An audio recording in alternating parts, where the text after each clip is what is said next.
Pemirsa, KPK menangkap Bupati Musi Banyuasin Dodi Reza Alex Nurdin dalam kasus dugaan korupsi pengadaan infrastruktur pada Jumat 15 Oktober yang lalu. Dodi ditangkap bersama dengan 5 orang lainnya dan kini masih dalam pemeriksaan di KPK. Bupati Musi Banyuasin Dodi Reza Alex Nurdin turut ditangkap dalam operasi tangkap tangan yang digelar oleh KPK. OTT dilakukan terkait dengan proyek di Dinas PUPR Musi Banyuasin. Tidak lama kemudian, kantor Dinas PUPR Kabupaten Musi Banyuasin, Sumatera Selatan juga disegel oleh penyidik KPK. Dodi dan 5 orang lainnya telah dibawa ke Jakarta dan telah dalam pemeriksaan KPK. Dodi merupakan anak dari mantan Gubernur Sumatera Selatan, Alex Nurdin. Alex Nurdin sendiri kini masih ditahan karena menjadi tersangka dalam 2 kasus dugaan korupsi.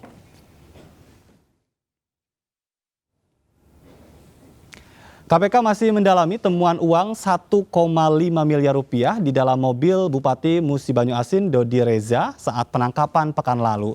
Uang tersebut diduga merupakan suap dari Direktur PT Selaras Simpati Nusantara yang akan diserahkan kepada Dodi.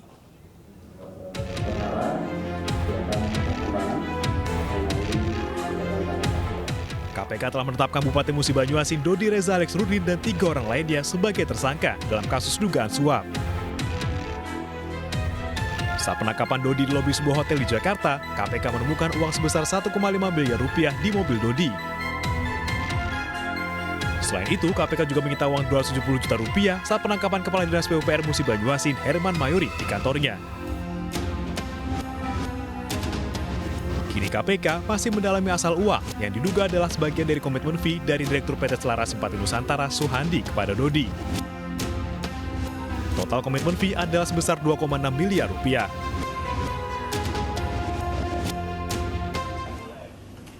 Total komitmen fee yang akan diterima oleh daerah dari SUH dari 4 proyek dimaksud sejumlah sekitar 2,6 miliar. Sebagai realisasi pemberian komitmen fee oleh SUH atas dimenangkannya 4 proyek paket pekerjaan di Dinas PUPR tersebut, diduga SUH telah menyerahkan sebagian uang tersebut kepada daerah melalui HM dan PU. Dalam kasus dugaan suap pengadaan infrastruktur, Suhandi menjadi tersangka penyuap. Sementara Herman Mayori dan Kabid SDA PPK Dinas PUPR Edi Umari menjadi perantara suap ke Dodi. Suap dilakukan Suhandi untuk mendapatkan 4 proyek di Kabupaten Musi Banyuasin. 4 tersangka ditahan selama 20 hari terhitung 16 Oktober 2021. Tim Liputan iNews melaporkan.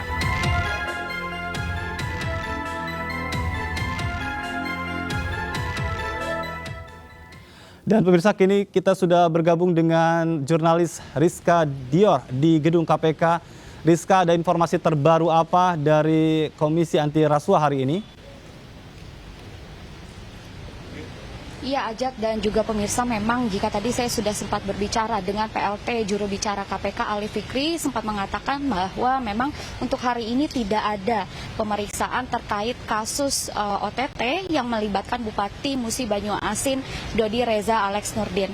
Namun memang yang dapat kami informasikan bahwa Dodi dan 3 tersangka lainnya saat ini masih menjalani penahanan paksa di rutan KPK selama 20 hari mendatang, terhitung sejak tanggal 16 Oktober hingga 4 November 2021 mendatang.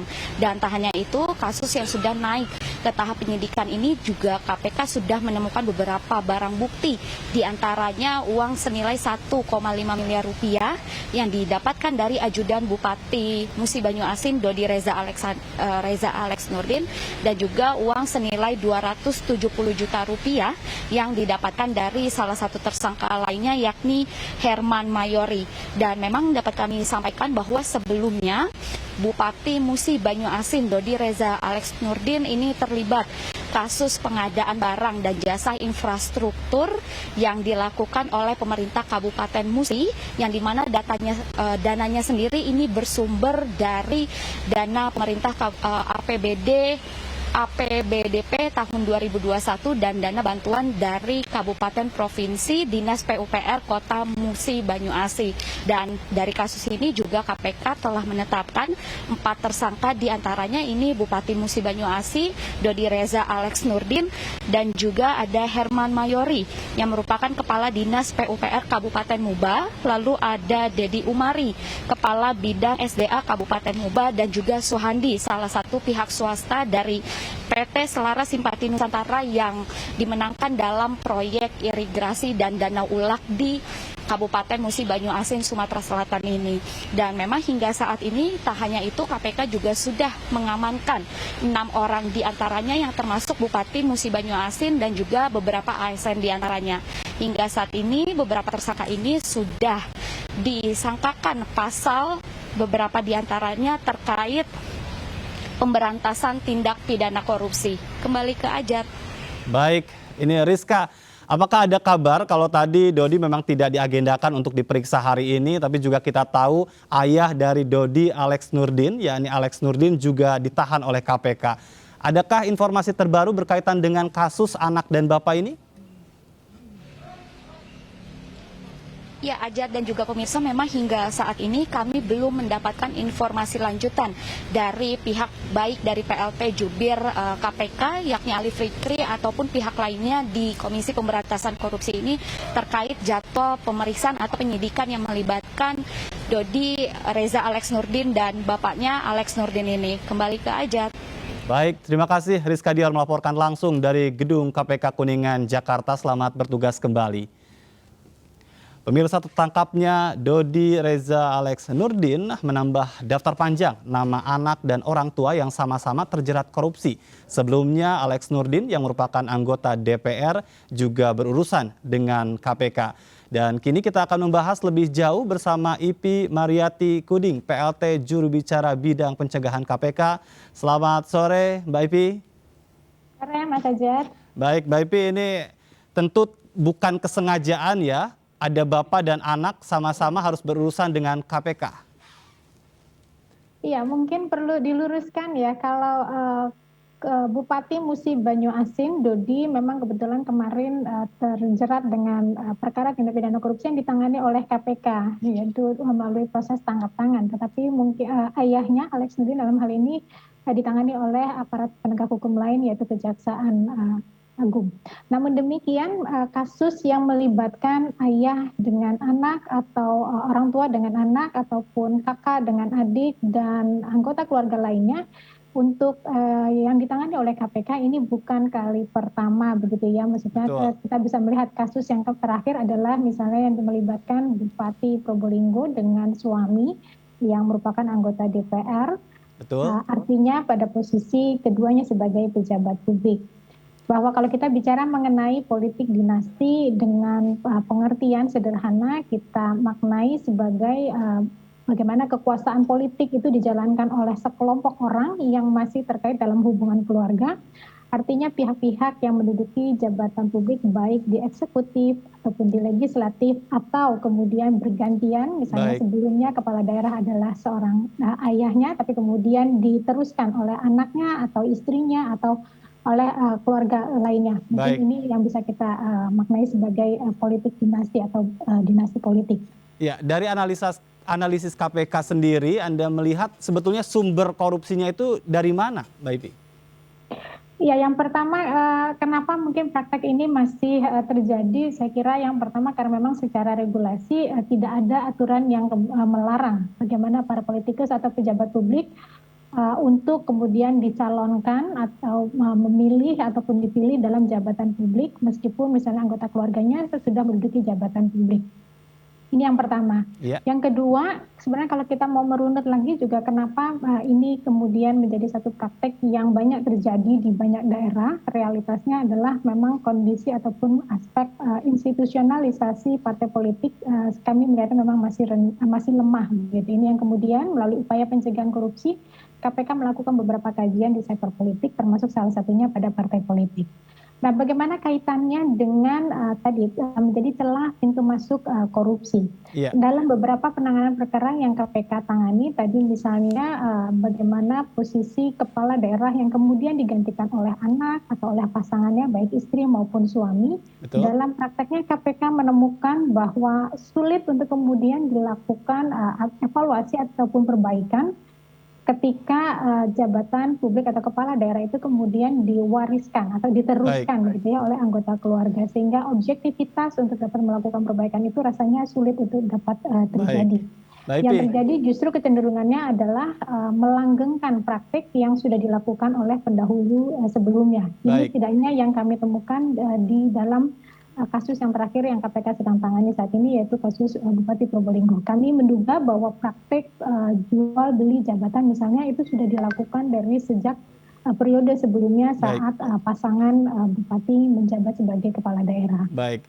Mbak Ipi, selain penindakan, KPK kan juga dituntut untuk lebih memperbanyak bicara tentang pencegahan. Nah, kalau kita runut dari apa yang tadi disampaikan pada saat ada turun-temurun kepemimpinan begitu, ada dinasti politik, pencegahan apa yang dilakukan atau ada treatment khususkah KPK untuk bisa langsung melakukan pencegahan supaya tidak terjadi? Yang faktanya di tahun ini saja ada banyak ya anak dan bapak yang terjerat kasus. Iya, jadi kalau kita bicara mengenai pencegahan korupsi, yang pertama bicara mengenai pencegahan korupsi di daerah secara umum yang berlaku ataupun kita berikan atau KPK dorong kepada seluruh kepala daerah, baik itu kaitannya dalam politik dinasti ataupun tidak begitu ya, karena ini berlaku secara umum. Ada upaya atau program pencegahan korupsi melalui perbaikan tata kelola yang terus kami dorong kepada pemerintah daerah, yang tujuannya adalah untuk mendorong pemerintah daerah melakukan praktik-praktik good governance dengan berpegang pada prinsip-prinsip akuntabilitas, transparansi, dan integritas dari para penyelenggara negara sebagai pejabat publik di daerah. Ini yang pertama. Yang kedua terkait dengan kalau kita tadi bicara mengenai dinasti politik atau politik dinasti, ini sekali lagi memang karena tidak ada aturan yang melarang, kemudian sebagaimana putusan MK bahwa pelarangan untuk mencalonkan, untuk dipilih ataupun memilih dalam jabatan publik ini bertentangan dengan hak konstitusionalnya ataupun dengan konstitusi, maka memang ini kondisi yang menjadi realitas kita saat ini. Baik. Tidak kami kira memang edukasi politik itu menjadi sangat penting kemudian untuk diberikan kepada masyarakat. Bagaimana masyarakat bisa mendorong atau ikut mendukung terbangunnya sistem politik yang sehat. Karena yang terjadi saat ini misalnya bagaimana politik atau biaya politik itu masih sangat tinggi, salah satunya karena memang ada dorongan juga dari masyarakat misalnya. Kita sering mendengar terkait dengan misalnya serangan fajar menjelang momen pemilihan ataupun pemungutan suara. Nah, kalau saya kira dari sejak awal masyarakat sendiri menolak untuk pemberian tersebut, maka mungkin ini juga akan bisa menjadi salah satu pintu ataupun peluang untuk dapat menurunkan biaya politik yang tinggi yang harus ditanggung oleh para calon kepala daerah dalam kontestasi pilkada misalnya. Baik, Mbak Ipi, ini kan kembali lagi ya, ini pertanyaan yang mungkin juga menyuarakan publik, di mana kalau kita sudah tahu ini ada bapak turun ke anak begitu kan pada saat jabatan politiknya itu, bisakah KPK melakukan upaya yang lebih keras lagi untuk melakukan pencegahan? Karena kita sudah tahu nih ada penurunan atau politik dinasti, bisakah KPK masuk di situ? Karena yang diharapkan kan bukan ditangkap tapi dicegah begitu. Ya, kalau tadi saya bicara mengenai perbaikan tata kelola pemerintah daerah, sebenarnya ada beberapa aspek yang bisa terkait langsung di sana. Dari pengalaman KPK menangani perkara korupsi yang dilakukan oleh pejabat publik atau kepala daerah dalam ini yang terkait dengan politik dinasti, ada beberapa modus yang biasanya dilakukan. Yang pertama, kami menduga bahwa ketika pejabat daerah tersebut secara turun-temurun kemudian dijabat oleh anggota keluarganya, tadi praktek yang pertama adalah yang kami menduga akan sulit untuk kemudian dilakukan evaluasi secara objektif. Dan yang kedua, akan ada kecenderungan untuk melanggengkan praktek yang sudah dilakukan oleh pendahulu sebelumnya. Apa saja misalnya yang dilakukan oleh para kepala daerah tersebut. Modus korupsi yang masih KPK temukan cukup banyak dilakukan oleh para kepala daerah, diantaranya adalah terkait dengan belanja daerah, misalnya terkait proses pengadaan barang dan jasa. Beberapa modus yang sangat umum dilakukan adalah kemudian ini bagian dari proses transaksional ketika pejabat publik atau kepala daerah mengikuti kontestasi politik. Baik. Bahwa dari hasil studi benturan kepentingan dalam pendanaan pilkada, KPK menemukan bahwa biaya kontestasi itu tidak ditanggung sendiri oleh calon kepala daerah. Iya. Dari hasil analisis laporan harta kekayaan calon kepala daerah, kami menemukan bahwa harta calon kepala daerah tidak mencukupi untuk membiayai kontestasinya yang demikian mahal. Namun kemudian membuka peluang adanya donatur ataupun pihak lain yang membiayai kontestasinya, dan salah satunya yang paling banyak justru adalah dari kalangan pengusaha. Baik, jadi artinya bahwa KPK melihat pada saat terjadi dinasti politik itu sangat besar kemungkinan juga terjadi dinasti korupsi, begitu ya Bu Ipi ya? Ya, karena kecenderungannya tadi makan sulit untuk kemudian dilakukan evaluasi dan dilakukan perbaikan, tetapi justru kami melihat ada kecenderungan untuk melanggengkan praktek itu. Baik. Jadi, Terima kasih. terus itu kemudian dilakukan. Terima kasih Mbak Ipi Mariati Kuding, PLT Juru Bicara Bidang Pencegahan KPK sudah bergabung bersama kami. Dan pemirsa, kami masih akan kembali, tetaplah di MNC News.